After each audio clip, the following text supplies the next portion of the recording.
ginhali o ni Tuping na diri mag-drill ka sa Coliseum. Deliberately, ako lang i-focus diri sa Coliseum para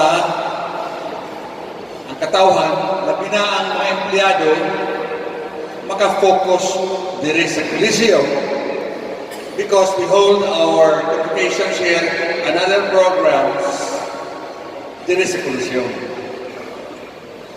Okay kayo dan. Bilib kaya pong kunin mo. Kung na hindi kira pa-retire, bahalag retire na yung magulang. Kung magkuman ko. I-extend na ko niya kanino pa-retire.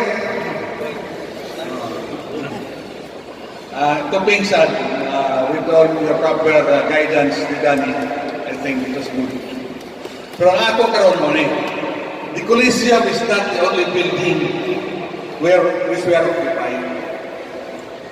Asa ito board member, atong Vice Governor, pag na board members, dapat nga mismo sa Sangguniang Panlalawigan Building, doon na sa po inyong paggalingong lecture sa inyong empleyado. Nagkanda pa kayo empleyado nila nga panagsarama na lisod kayo pag-lecture, di ba? Tapo ka. Dapat doon naging mo'y meeting Briaposa, just like what we've done here this morning, para, because you'll never know, kung sa kitabo, no? So anytime dapat magiging. By the way, atong problema ng Coliseum, kay naghanggang mga tao mga diri, walay proper instruction. That is something that could be resolved sa buhaton nyo than more na aron ang performance para kanina kalma. Now sa Sangguniang Panlalawigan, I hope you will do that.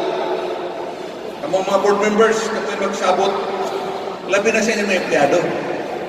Inumdumila ang sitwasyon diya sa Sangguniang Panlalawigan. 3 floors ka na, di ba?